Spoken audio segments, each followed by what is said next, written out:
No, are we looking at you? Are we looking at the camera? Like, what are we supposed to be looking at? You can look at anything that is your eye height or above. But then someone's going to be looking at the camera and one person's not going to be looking at the That's camera? That's fine. I would say that's if you're just looking bad at cinematography.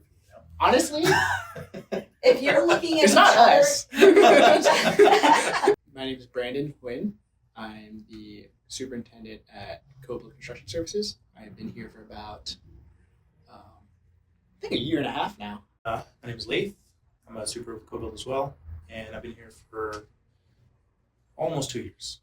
Out of college in 2020, I got a job over at the Marina Village Parkway as an admin for a life science company. And coincidentally, at the same time, they were renovating their space, doing a little bit of a lab build out with CoBUILD, actually.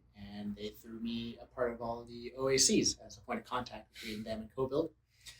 As throughout the whole construction phase, I think I got to meet more of the people over at CoBUILD and really kind of enjoyed my time talking and working alongside them to the point where I thought I would reach out and see if maybe I potentially have a future over with them. So, yeah, I reached out and I'm here a year and a half later, right? So, the rest is history. Yeah, pretty much. You? Yeah, with me, I was a fire alarm technician for about 5 or 6 years, and I started going to this gym in Castro Valley, and met Clove, and just kind of casual conversation here and there, and I started looking for another job that would challenge me a little bit more and fit my personality a little bit more, because I just wasn't feeling very fulfilled. So Clove reached out to me and asked if I was interested in a super position for CoBUILD, and I didn't really know too much about general construction or general contracting in general, and like as a whole, but having some experience in the trades did help a little bit. So I came in for what I thought was just a meeting, but it turned out to be an interview, and I just felt like everybody had known each other for years and years and years. It was a very organic meeting that just blossomed into this. So I'm just super grateful for that. Funny you mentioned that. It was kind of I was freaking out when I came in for the interviews. It wasn't as organic for me because I knew it was an interview, so I was kind of freaking out. But I think staff really made it more comfortable for me as the time went on. And I think that's the whole point, is to kind of make it so that it feels more conversational. We're trying to learn about each other, during those interviews. And so I think the best way to do it is just conversationally. So my first day was different from yesterday in the sense that I'm now a lot more comfortable with our trade partners and a lot more confidence in myself on larger projects, life science builds, and just generally, construction in general as a whole. And I would say I find myself leaning into harder conversations a lot more now than I did when I first started. So. Yeah, I'm in a totally different place right now. I think right now I'm a superintendent, but before, when I first started, I started off as a project coordinator when I was brought on board. So I would say my day-to-day tasks have drastically changed over the course of just a year. Started off here in the office, working with projects through learning the systems, Procore, and now I'm here out in the field, getting to know the trade partners, the relationships that we have with them, and really just building my own repertoire and relationships with them, getting into construction, and a lot of learning, definitely a lot of learning, a lot of head scratching. I think the biggest change I've seen in the company since my first day has to be that the entire team has grown more culturally in line than when I first started. I'd say that coming into this company as myself and not masking my identity has allowed me to be a lot closer to everyone here, including our trade partners, which ultimately, makes the relationships that much stronger.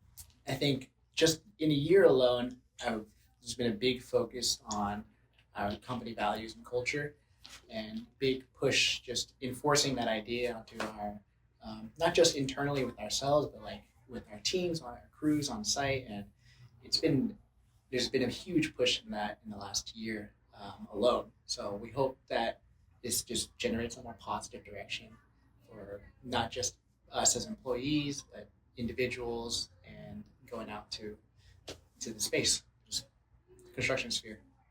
I think the biggest change in myself that I've seen since my first day has to be my boundaries. When I first came in, I had the mushiest boundaries, I think. Seeing everybody here and how disciplined everybody was, it made me want to work on myself that much more. And I will say that now my boundaries are a lot more defined, and I have CoBUILD to thank for that. And Steph was just pivotal in all of my growth. For my first day, I think confidence is a huge thing. Starting off, obviously, new company, new place, unknown industry, didn't really have the biggest confidence in what I was doing or what's going to happen, stuff like that. But CoBUILD was really a place that kind of nurtured that, and at a point, I realized all they wanted was to see me flourish as an individual. So just through that supportive and care from staff and everyone on the team, they really helped me become more confident, even though I'm still not very new to the whole scene. So with confidence, I hope to grow even further, and I hoped I could ever in this industry. One piece of advice that I would give to my first day self would be, don't try to impress anyone, and just do the best that you can and absorb everything while it's still a little slow.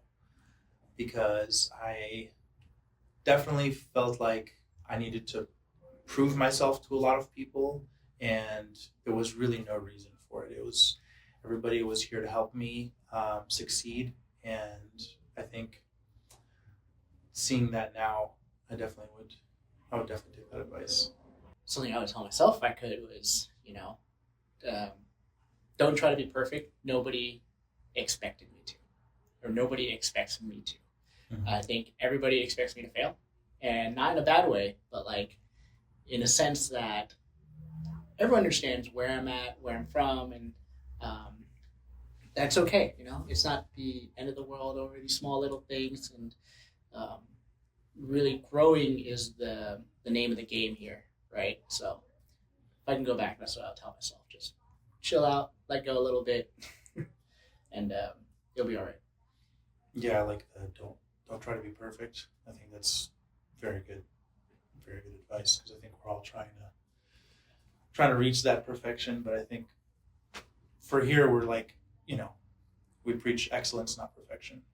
No, I think my job is on the line every day. Do you remember when we met? Well, I'll be so angry if you didn't. Yes, I remember when we met. We met shortly after this vacation time that I took last January. And when I came back, we were assigned on a project together. And Brandon was my project coordinator. And yeah, it was, just a new relationship, so we didn't really know too much about each other. But as Brandon was moving over to the superintendent side, we grew much closer and definitely have more of a fraternal relationship. So, yeah, from my perspective, going into the company, I've only ever heard about Leyth, and then just small things here and there. And then one day, this guy walks through the door wearing a Hawaiian shirt, just all jolly, and I was like, who let this guy into the company? Like, oh, that's the superintendent, that's Leyth. And I went, oh, he must be a weird guy. But got to know him a lot more as we got on more projects, and as I transitioned roles into superintending. I think it's just been super cool. He's been super open, and really, really thankful for him being there to support me in my growth and development in this company. I think at first it was a lot of learning together. I think just trying to figure out how we both work. Yeah. Because individually we are different, I think, in terms of how we operate. So that was definitely a frustration and a struggle in the beginning, almost like a marriage relationship or something. Yeah. We were spending, just every easily 40 to 50 hours a week together. Yeah, I'm sure your wife was jealous. Yeah, she was extremely jealous. Yeah. But I would say, yeah, like kind of to piggyback off of that was learning like a different communication style, or kind of learning to work together for long periods of time, and still try to make sure we're hitting our goals for the project, and also like maintaining a healthy work relationship was super important for me, for both of us. Yeah, I mean, and I think like with all the things that we've learned, or all the development that we've gained working here at CoBUILD as a company, the culture, the people just kind of enforcing these ideas and helping us through it, really kind of, we probably would have killed each other at some point on that project if it weren't for the help of like staff and all the cultural tools, talk and tools we were handed. It just really, really helped us kind of,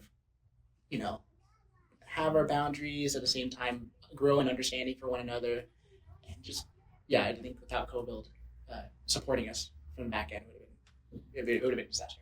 Yeah, I think I would have been very frustrated without some of the tools. But I would say that your personality and like your kind of how you came into this superintending has taught me to not try to be so perfect all the time, and I'm taking that lesson and basically using it for my other projects, because you can easily burn out trying to go all the time, and seeing you not as stressed out during stressful times, like I was trying to soak in as much as I could from what you were doing. So. Yeah, well, I'm gonna let the record show that he just called me not perfect. What I would tell somebody starting their first day at CoBUILD would be to be yourself. Be genuine. Don't try to hide your personality so much. I would even add on that, you're probably not going to be able to hide your personality at that point. Like 100%, yeah. I think Yeah. the way we do things around here, eventually you'll open up. So I would just tell someone just to get ready to be a little vulnerable. If you're not used to it, it's just something. It's not new, or it's new to you. Just get ready. It'll happen. Just for the better, probably. Okay, sorry. I was responding to Jordan. He sent a Teams message to you and me asking what's for lunch. Why me? Because you always ask what's for lunch. Do you really? Yes. All the time he comes in here, first thing he says to me, whatever happened to hello? How are you? Says, what's for lunch? Dude, it's funny. When Chloe walked in here, I had to restrict myself because I really thought, I wonder what's for lunch today. But I was like, I can't just say that.